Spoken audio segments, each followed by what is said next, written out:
Hi everyone, it's QuickyBaby and welcome back to World of Tanks, and today we've got the pleasure of watching akacom or akacom from the European server playing in their tier 10 German super heavy. It is the E100, and this vehicle, it's very special in my heart as this was the first ever vehicle I got at tier 10 all of those years ago, probably about 13 years ago now, in 2011. The E100 wasn't the first tier 10 German heavy tank in the game. That is a title that's well and truly held by the Mouse, which is still to this day the heaviest vehicle inside the game. Although, while not the heaviest, the E100 certainly has packed an absolute wallop. 750 alpha damage with the gun that akacom is going to be using today. This 150mm has been old faithful, at least if you've been able to spam gold in this tank. And back in the day, the gold rounds on this tank truly were gold. I used to play this thing inside the Clan Wars version of the game back then, which was on like the map. And the clan that I was in, which was Philo, used to give out gold from holding sections of the map to be able to purchase gold rounds to then be able to fire them inside Clan Wars when they really mattered, to have, I guess, an advantage in that way.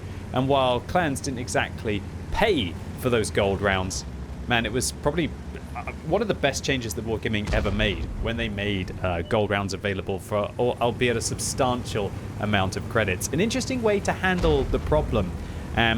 Really, it still means that World of Tanks is pretty pay to win, at least with regards to the economy. You either have to have a premium account, or have premium tanks, or have credit boosters, or be part of a clan that's running credit boosters as well, or just grind your heart and soul away in all of their game modes to be able to afford to fire definitely the best ammunition that's available on this tank. That has to be the heat.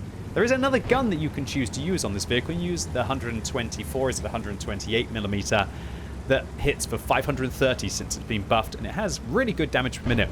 That's the gun that I actually prefer to use on the E100 when I'm playing on my main account with all of the pay-to-win advantages, such as a premium consumable. But when I'm on my free-to-play account, definitely this 150mm, because I can't get the damage per minute advantage that I can get with the 128 like I can on my main account, just absolutely pays dividends. So akacom is using a full gun handling build here with vert stabs and also with level 3 experimental turbo. Clearly they really enjoy their E100 and they want to have the best gun handling they can have. Unfortunately, with a build like this, your accuracy isn't going to be the best, but with steady hands like akacom showed there, and yeah, 334mm of heat penetration, sometimes you don't need the best of accuracy, and that 268 version 4 is definitely going to be regretting life that they ever exposed that weak point to the E100. A few patches ago, probably you would have needed heat to be able to go through that weak point. These days, you can probably go through it with AP, but honestly, still, 268 version 4 is one of those tanks that I'm going to be loading the gold to try and shut down as quickly as possible.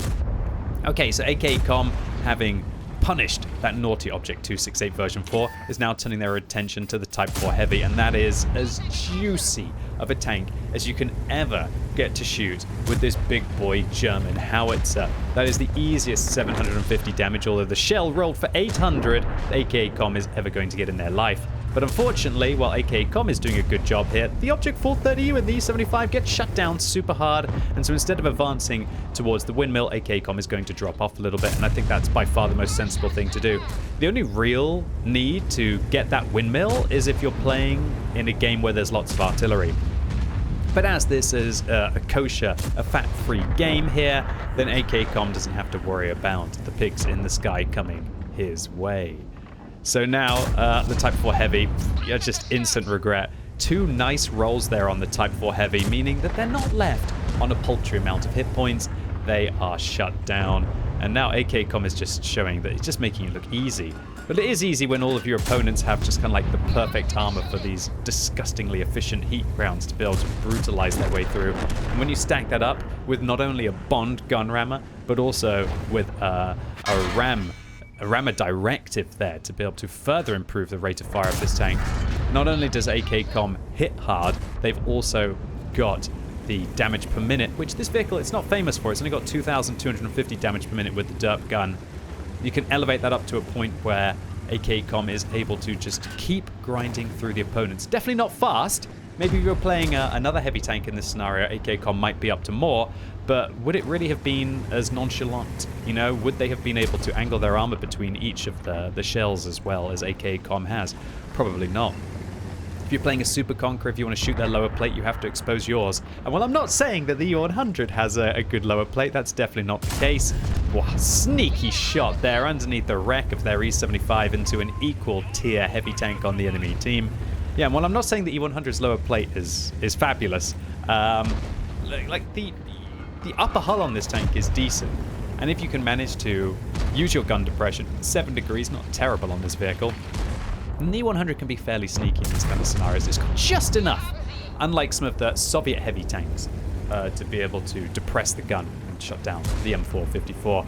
And akacom now smells blood in the water, and like some big German Device high is now just preying on this IS-7. And 894 damage, that is a decent roll at that. And that puts akacom to just shy of 7,000 damage. Now, one of the interesting things about this game is that even though akacom is up to, 7,600 damage right now, their team is still losing on hit points and also down by 3 tanks. They've literally been like a one-man army. akacom is practically the team here up on the hill, now grinding through, hopefully, the upper plate of the IS-7 there.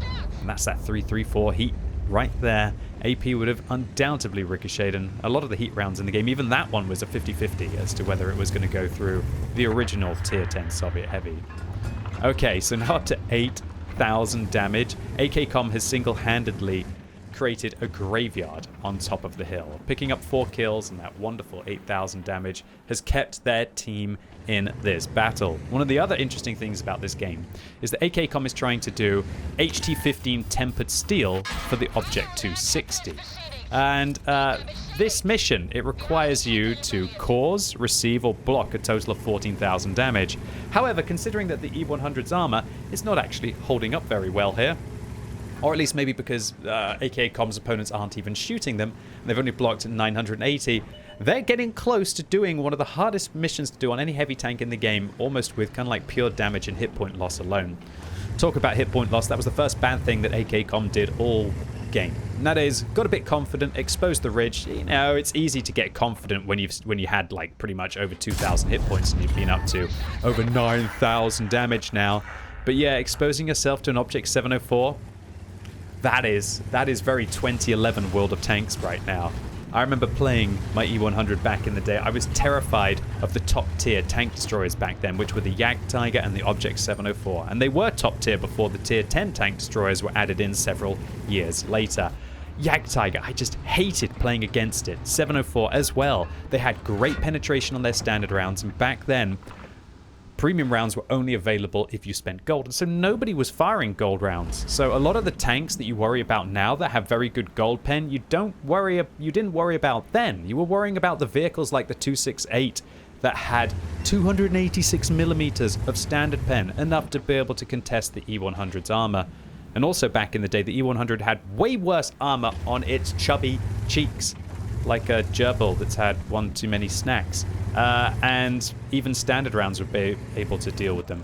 Oh wow, this is going to be a fight for the ages. And 907 manages to put a big shot there into akacom, whose adrenaline rush now goes off. And the tier 10 Clan Wars reward tank on the enemy team, repping a badge showing that they got gold inside ranked back in the day. That must be a fearsome player for akacom to have to deal with. So they managed to shave off about a third of the hit points of the 907, but unfortunately the 907 puts akacom down to a one-shot, now smashing over 10,000 damage, barely keeping their team in this one. akacom has to hit one more shot or block one more shell if it high rolls from the 907 to have completed HT-15 without honors. But if akacom wants to... Oh no, the first bit of bad RNG. It looks like it was a heat round. Maybe the AP would have been able to go in there. It wouldn't have been absorbed by the tracks. Although, to be honest, over distance, the AP shell would have lost penetration and the heat would have maintained it. So I think it was probably just a shell that ended up missing the Object 704 there. But HT-15 with honors requires you to do 25% of the total damage, which, let's be honest, I think akacom has almost done kind of like 50% of the damage that his team has dealt so far. But also, you're going to have to win by destroying all of the enemy tanks or managing to capture the base. So, will akacom be able to achieve that there? They blind fire at the object 704, who is spotted, well, wasn't spotted, sorry, who is on over half of their hit points. So, you know what, maybe that shot did manage to hit. We'll have to see when the 704 gets spotted again. Alright, another blind fire. Heat rounds going off left, right, and center. But to be honest, when you're over 10,000 damage, are you even thinking about credits? You'd probably spend millions and millions of credits just to do a little bit more once you've started to breach into the 5-figure mark. So akacom dumping heat shells at that 704. Not sure if they've connected. Maybe one has, definitely two won't have. Otherwise the 704 would have been shut down. So the E100 is asking for the UDES to help, to go up and try and spot the 704, to be able to allow akacom's team to progress into this battle. And all of those shells missed as the 704 is spotted on exactly the same amount of hit points. And oh my word, it looks like the space protection on the side of the 704 coming up trumps here against the high explosive anti-tank rounds. And akacom whiffing a bunch of shells in a row. Are they going to blind fire again, or are they going to wait for the UDES to be able to spot them? They're pinging the map, willing that UDES to be able to get into position to be able to spot the 704. And with 3.5 minutes left on the game and still 6,000 hit points the enemy team have, at least when they were last spotted. Remember, the bat chat outside render distance won't have been updating on the hit point bar. So akacom has to get stuck in here if they want to be able to have a chance to not only win, but also to be able to take down HT-15 with honors. Alright, Tree 4, the 121, starting to get busy. There's an M48 pattern with all of their hit points, unlike the 121 now, who gets shut down by the 704. Okay, a fully aimed shot here. akacom, you didn't even fully aim that one. Did you expect they were going to disappear? And all of that precise marksmanship in close quarters combat with the vert stabs and the gun handling is now not working at long range without any form of accuracy improvement on the E100. However, that one does go in. The 907 getting absolutely clubbed, and now akacom doing a little bit of spotting for their team here. Now managing to have finished HT-15 without honors for 14,000 combined here, with hit points lost, damage dealt, and also a paltry amount of damage blocked. But wow, with the Ho-Ri smashing that M48, still near the cap circle, this game is actually starting to look like it could be a win. If only the Ho-Ri gets spotted on low hit points. Oh, for a second there on about 1,100 hit points. That means akacom is going to have to be able to hit them a couple of times if they want to shut them down. akacom pings the A3 line. The bat chat shuts down the M48 pattern. And what's akacom's play here? Do they try and blind fire this Ho-Ri one? Yes, they do. Although we see the shell hit the dirt. And with 1 minute and 50 seconds left, akacom is going to have to do some heroics if they want to be able to get through this one. Okay, so finally the Ho-Ri one pushes forwards, maybe not expecting the E100 to have come down the hill. And akacom slams them for 701, and the UDES high rolls them for 400. So now it's just a bat chat called Greg. But unfortunately, Greg gets spotted on top of the hill, and Greg is on 1,600 hit points, meaning that akacom is going to have to hit them about 3 times unless there's a fire or an ammo rack to be able to shut them down. akacom intuition switches to an AP round. Great decision here, because that will allow him to overmatch the whole of the side of the bat chat. Locks their tracks down, 697 damage dealt. Now the bat chat down to a possible one-shot with an HE pen, or will akacom try and do 2 AP shells here? But come on guys, it's a formality. 174 hit points, the bat chat just comes around the corner and shoots akacom, right? Okay. The bat chat whiffs a shell, akacom angles their armor, and oh my goodness, it looks like the bat chat is out of ammo. With 50 seconds left on the game, the bat chat will be able to reload, but that gives an opening for akacom to be able to finish off the bat chat round the corner, but they don't commit. They reverse, they go forwards. The bat chat now no longer spotted, meaning that akacom might be able to sneak up as they go around the corner, and they had a moment, but they didn't drop the hammer. Now with 30 seconds left, akacom, the bat chat will be able to reload in probably about 10 seconds. So what akacom is going to do is they're going to reverse away from the proxy spotting. Then they're going to try and bait the bat chat round here, tell the bat chat that they're going that way. But now, even with the experimental turbo, the E100 lumbering around, they're going to reverse out with 10 seconds left. 9, 8, 7, come on bat chat, 6, 5, 4, 3. Not like this. Not like this. Come on, Bat Chat, please. Oh my goodness gracious. Ladies and gents, boys and girls, with over 13,000 damage, the Bat Chat doesn't commit. Maybe they were Amaract. Maybe they didn't manage to fully load. Maybe their loader was dead in that scenario. Or maybe they just run out of ammunition. But the Bat Chat decides, we're going to call it a draw, mate. As Greg, unfortunately, doesn't give a chance for either themselves to win or for akacom to be able to win. Oh my god, you couldn't script this game with how crazy tense it was at the end of the battle. And just how much more of an impact do you have to be able to take down a game of World of Tanks? Well, at least akacom was able to do HT15 without honors. But I feel this was a robbery that they didn't get to do it with. So unsurprisingly, an ace tanker here for akacom, who got 1,055 base experience for a loss. Remember, with Courageous Resistance, that's going to be like more like 1,600. A simply gigantic game for a gigantic German heavy. And yeah, unsurprisingly, a high caliber for just over 13,000 damage. But akacom fired 141,000 credits of ammunition and 40,000 credits on consumables. I know a lot of us are probably wanting there to be a consumable discount soon. It probably will be happening for Wargaming's anniversary, but I don't know for sure, which happens in August, so don't worry, you don't have to wait too much longer. And if we take a look, did the Bat Chat actually run out of ammunition this game? They did! The Bat Chatillon can only carry 30 rounds of ammunition, and Greg on the enemy team fired all 30 shells. So can you believe the pressure for Greg there to be able to hit the shot on the E100? That was the final shell remaining in their tank. So Greg bounced Faden's medal. akacom